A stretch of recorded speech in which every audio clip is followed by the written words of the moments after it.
Hello বন্ধুরা, welcome to মহামায়াস kitchen. আমি মহামায়া তোমাদের কাছে নিয়ে চলে এসেছি আরও একবার মহামায়াস কিচেন। আজকে আমাদের নতুন রেসিপি হচ্ছে গোটা মশলা দিয়ে টক ঝাল চিকেন। হ্যাঁ বন্ধুরা, গোটা মশলা দিয়ে টক ঝাল চিকেন একদম একটা নতুন রেসিপি। যদি তোমাদের ভালো লেগে থাকে তাহলে অবশ্যই কিন্তু ঘরে ট্রাই করবে। এই রেসিপিটা খুব সহজে হয়ে যায়, খুব তাড়াতাড়ি হয়ে যায়। যাদের হাতে খুব কম সময় আছে, রাতে রুটির সাথে পরোটার সাথে আমরা এই রেসিপিটা ট্রাই করতেই পারি। আর সবথেকে ভালো, এই রেসিপিটাতে মাংসটাকে ম্যারিনেট করতে হয় না। তাহলে চলো বন্ধুরা, শুরু করা যাক টক ঝাল চিকেন।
তাহলে বন্ধুরা তোমরা দেখতেই পাচ্ছ আমাদের গোটা মশলা দিয়ে টক ঝাল চিকেন একদম সম্পূর্ণভাবে হয়ে গেছে।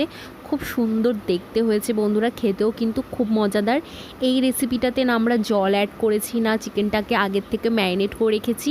জল অ্যাড না করে শুধুমাত্র পেঁয়াজ এবং টমেটোর যে জলটা বেরোচ্ছে শুধুমাত্র সেই জলেই কিন্তু পুরো চিকেনটা রান্না হয়েছে। আলাদা করে আমরা কোনো জল অ্যাড করিনি। আর অবশ্যই এটাকে আগের থেকে ম্যারিনেট করে রাখা ছিল না, আমরা চিকেনটাকে জাস্ট ফ্রাই করেছি এবং সেটা একটু সময় নিয়ে করেছি। কিন্তু বন্ধুরা তোমরা অবশ্যই এই চিকেনটাকে ঘরে রান্না করবে, কেমন হলো অবশ্যই আমাকে জানাবে, লাইক করবে, শেয়ার করবে, কমেন্ট করবে। আর তুমি যদি আমার চ্যানেলে নতুন হয়ে থাকো তাহলে অবশ্যই সাবস্ক্রাইব করবে এবং পাশের বেল আইকনটা ক্লিক করবে। থ্যাংক ইউ বন্ধুরা, থ্যাংক ইউ সো মাচ আমার রেসিপিটাকে দেখার জন্য। Thank you so much.